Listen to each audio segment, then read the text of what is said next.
When I first met her, everything seemed perfect. She was everything I could have wanted: beautiful, intelligent, and full of life. We clicked instantly. I was drawn to her warmth, her sense of humor, and the way she made me feel special. It felt like fate had brought us together, and we quickly became inseparable. Our relationship grew stronger with each passing day, and before long we were talking about forever. We got married, and I truly believed I had found my soulmate, the kind of love people only dream about. At first, the marriage was everything I had hoped for. We were happy, or so I thought. We spent our weekends traveling, enjoying life, and building our future. She was my partner in every sense of the word. But as time went on, little things began to change. She started to become more distant, more preoccupied with her phone or her work. At first, I brushed it off. I told myself that everyone goes through phases, that maybe she was just stressed or tired. But then it started to happen more frequently. She became less affectionate. The late-night conversations we used to have turned into long silences. When I tried to talk to her about it, she'd give me vague answers, or worse, act like I was overreacting. I could feel the distance growing between us, but I refused to admit it.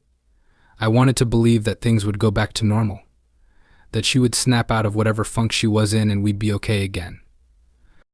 But deep down, I couldn't shake the feeling that something was off. The more she pulled away, the more my anxiety grew. I started noticing small changes in her behavior. She was always busy, always too tired for anything. She stopped making time for us to spend together. I'd come home from work, and she'd already be in bed, claiming she had a headache or just needed to rest.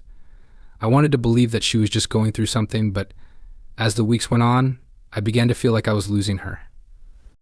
I tried talking to her about it more, but it was always the same: nothing was wrong, she was just fine.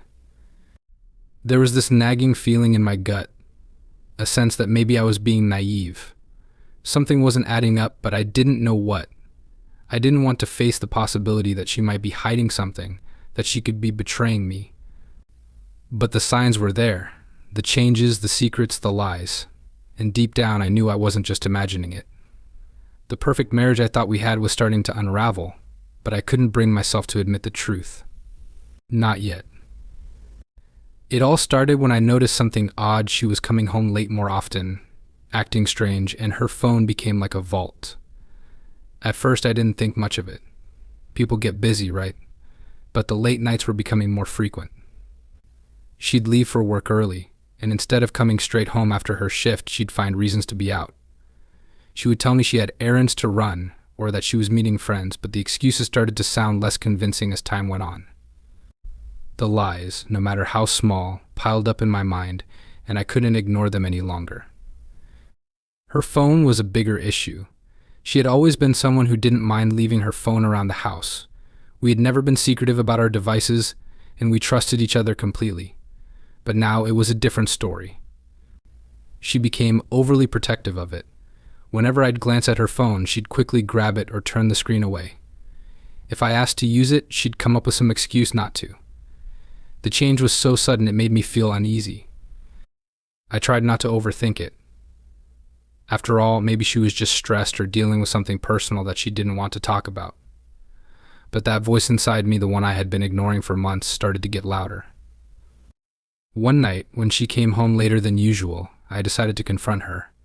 I had been holding in my suspicions for weeks, but now it felt like I couldn't breathe without knowing the truth. I sat her down, my heart racing, and asked her what was going on. Of course, she reassured me that everything was fine, nothing was wrong. She was just busy. But I could tell she wasn't being honest. There was this coldness in her eyes, a detachment I hadn't seen before. It felt like she was hiding something, and the more I thought about it, the more it became clear that I wasn't imagining things. The next evening, she told me she had a special surprise planned for us.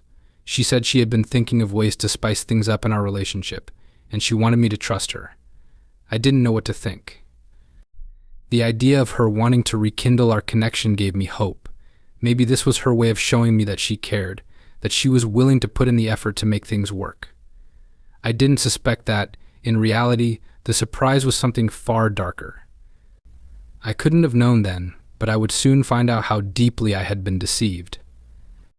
I went along with her plan, not realizing that what she had prepared for me would shatter everything I thought I knew about love and trust. The men were strangers to me. I didn't know who they were, but they were there now, and I was helpless to do anything about it. As I sat there, bound to the chair, the full weight of what was happening started to sink in. My wife had planned this. She had orchestrated everything. The surprise she promised wasn't some romantic gesture, it was a nightmare. She had hired these men, strangers to me, to do exactly what she wanted. I wasn't just a bystander. I was a prisoner in my own home, forced to watch as the woman I loved, the woman I thought I knew, gave herself to other men. The sense of betrayal that coursed through me was almost too much to bear. It wasn't just that she had cheated on me, it was the fact that she had planned it all. She hadn't just been unfaithful in a secretive, behind my back way. No, she had made it an event. She had turned my own vulnerability against me, turning me into a spectator in the most degrading way possible. I was bound there, helpless, powerless, and all I could do was listen to the sounds that echoed through the house, the sounds of my wife with other men. Each moment felt like a knife twisting deeper into me. I wanted to scream, to break free from the ropes that held me, but there was nothing I could do. The rage I felt inside was overwhelming, but I couldn't act on it. I couldn't even move. As each of the men entered the room, as she led them into the bedroom, my heart felt like it was shattering. I had never felt so humiliated, so completely powerless. She wasn't just betraying me physically, she was doing it in the most cruel way imaginable. Every moment, every touch, every noise that filled the room felt like it was erasing the love we had built. I was forced to watch, and there was nothing I could do to stop it. But what hurt more than the physical act itself was the realization that this had all been premeditated. She had planned this, and I was nothing but a pawn in her sick game. There were no second thoughts, no remorse in her actions.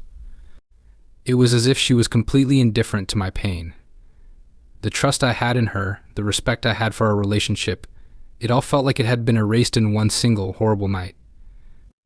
In that moment, I realized something. This wasn't just about infidelity. This was about power. She had stripped me of everything, my dignity, my trust, my self-worth. And in doing so, she had created a moment that would change me forever. I was no longer just heartbroken, I was broken in ways I didn't even know were possible. In the days that followed, I was a shell of the person I once was.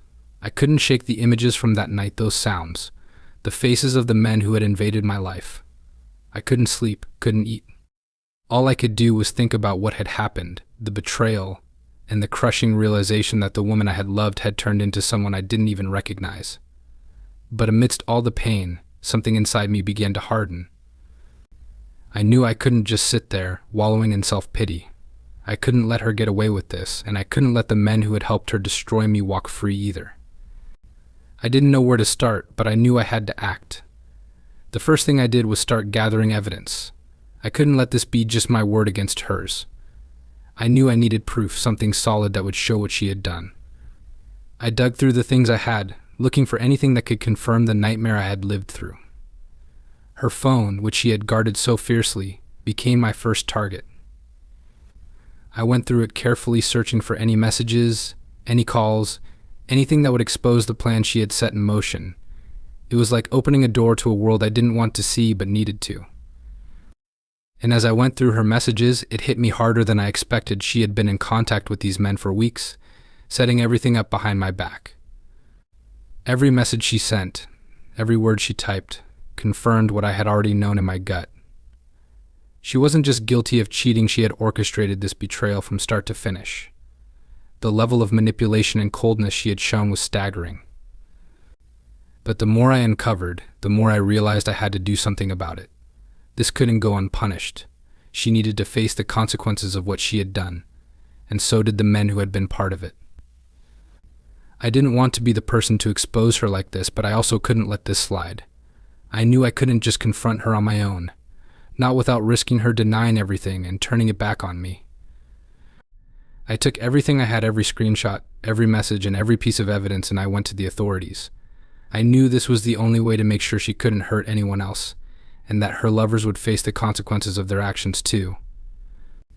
There was a strange sense of justice in taking this step. As difficult as it was, I knew I was doing the right thing. It wasn't just about punishing her, it was about taking control of my life again. I wasn't going to let her and her lovers get away with destroying me. They had to pay for what they had done. And the more I thought about it, the clearer it became I wasn't just seeking revenge. I was seeking closure. The day she was arrested, I felt a mix of emotions. It was almost surreal, watching her in handcuffs, knowing that everything I had believed about her, about us, was a lie. There was a strange sense of relief in the moment, as if a weight had been lifted from my shoulders. For so long, I had been carrying the burden of her betrayal, the humiliation of what she had done. But seeing her taken away, seeing her face the consequences of her actions, gave me a sense of closure that I hadn't even realized I needed. At the same time, it was heartbreaking. It wasn't the way I had imagined things would turn out. This wasn't the life we had planned together. But as much as I tried to hold on to any shred of the person I had once loved, I knew deep down that I couldn't go back. The woman who had been by my side for so many years was gone. The person who had promised to love and cherish me had betrayed me in the worst possible way. I couldn't erase what had happened, no matter how hard I tried. The truth was, I was grieving not just the loss of our marriage, but the loss of the person I thought she was. Her lovers were arrested too, and as the news spread, it felt like a twisted sense of justice was being served. I could see their faces in my mind, the men who had helped her tear apart everything I had worked for. They had used me, manipulated me just like she had, and now they would face the same fate. They would be held accountable for their role in this betrayal, just as she was. I didn't feel sorry for them. In fact, I felt nothing but anger toward them. They had stolen my peace, my trust, and they had no right to walk free. But even as I watched it all unfold, I couldn't shake the sadness. I wanted to feel like I had won, that justice had been served, but the reality was that it didn't feel like a victory. Nothing could undo the pain, the heartbreak, the betrayal. In the end, I wasn't just sending her and her lovers to prison.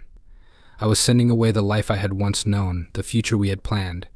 It was a chapter that had been closed in the most final way possible. And though part of me felt relief, another part of me was just hollow. I don't know if I'll ever fully recover from what happened. I don't think the scars will ever fade. But I do know that I had no choice but to stand up for myself, to take control of my life again. I couldn't let them win. Even if it meant losing everything I thought I had to let go of the past and move forward. And though the road ahead is uncertain, I know I'm stronger now than I was before.